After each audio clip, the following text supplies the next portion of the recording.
भाइयों और बहनों, पिछले दिनों पश्चिम बंगाल के सोनारपुर में कुछ ऐसी घटना घटी जिससे लोकतंत्र का कुर्ता तार तार हो गया। धर्मनिरपेक्षता की दीवार पर किसी ने अंडा मार दिया।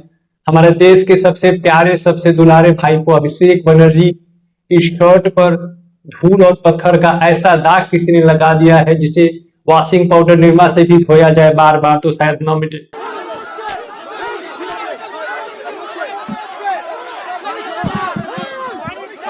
भाई लोग हैरान मत होइए, मैं किसी हिंसा का समर्थन नहीं करता। मैं तो बस आपको राजनीति का वो आईना दिखा रहा हूं जिसे देख करके तृणमूल के दफ्तरों में आजकल मातम छाया हुआ। तो हुआ यूं कि पिछले शनिवार को अभिषेक बनर्जी पश्चिम बंगाल के सोनारपुर में एक हिंसा पीड़ित परिवार से मिलने के लिए पहुंचे थे। उन्हें देखकर वहां की जनता, जो पिछले कई सालों से इस सरकार से सताई हुई थी, उनका गुस्सा उभर पड़ा। लोगों ने अभिषेक बनर्जी को चारों तरफ से घेर लिया, उन पर अंडे, जूते, पत्थरों की बारिश शुरू कर दी।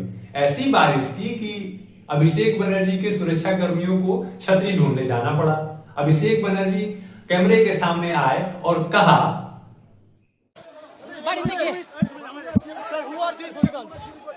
All BJP sponsored. अब देखिए क्या हाल किया गया है। यह है इनका लोकतंत्र का नमूना। एक महीना हुआ नहीं। अरे सर रुकिए, जिस बंगाल में आपके इशारे के बिना एक परिंदा भी पर नहीं मारता था, आपको वहां पुलिस नहीं मिली। लगता है शायद पुलिस भी कंफ्यूज है कि जो कल तक सिस्टम था, आज वो पुलिस को क्यों चिल्ला रहा है।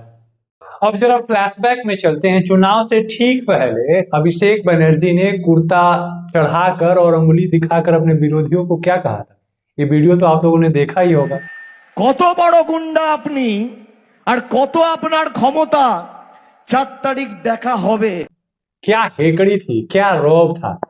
लेकिन भाई जैसे ही चुनाव हुआ और जनता ने वोट का चोट किया, नतीजा बदला, दिल्ली से किसी के बाप के आने की जरूरत नहीं पड़ी। सोनारपुर की महिलाओं और नौजवानों ने मोर्चा खुद ही संभाल लिया। अब इस घटना के बाद अभिषेक बनर्जी का रिएक्शन देखिए। कह रहे हैं सुप्रीम कोर्ट जाएंगे, गवर्नर के पास जाएंगे, हाई कोर्ट जाएंगे। हम हाई कोर्ट में जाबो। अरे साहब, चुनाव के पहले तक तो ये सारे supreme court, high court, governor को आप अपनी जेब में लिए फिरते थे।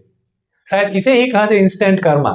जो गड्ढा आपने दूसरों के लिए खोदा था, आज उसी गड्ढे में आपकी चमचमाती हुई काल लटक गई। इस पूरे मामले पर भाजपा के मंत्री दिलीप घोष का क्या कहना है। जब तक सत्ता का खौफ था, लोग चुप थे। अब जनता का डर समाप्त हो गया है तो कानून अपना काम करेगा। पिछले 15 साल से जनता ने जो भुगत रही थी, एक एक व्यक्ति को सताया गया है, किसी को नहीं छोड़, सबका अधिकार को हरण किया गया है। कानून व्यवस्था नहीं, कुछ सुविधा नहीं, ताकि जो रोष है वो तो कहीं ना कहीं आना चाहिए। जनता कितना खपा हुआ।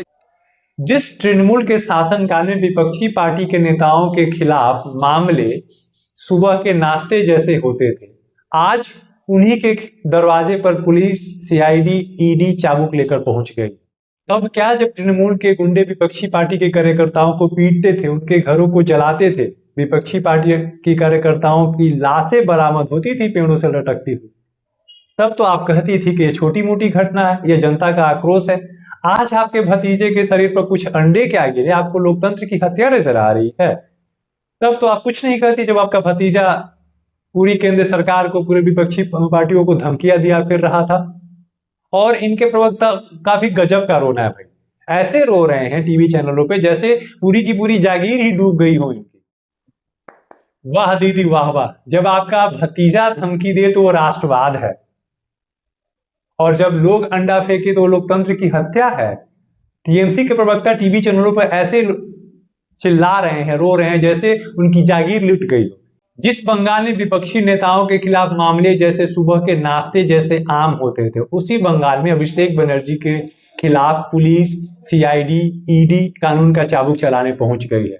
जब आप सत्ता में रहते हुए विपक्ष को लाइसेंसधारी गुंडा, जल्लाद कहते हैं, तब आपको समझना चाहिए कि इस कुर्सी पर कोई फेविकोल तो परमानेंट रूप से लगा के बैठता नहीं है।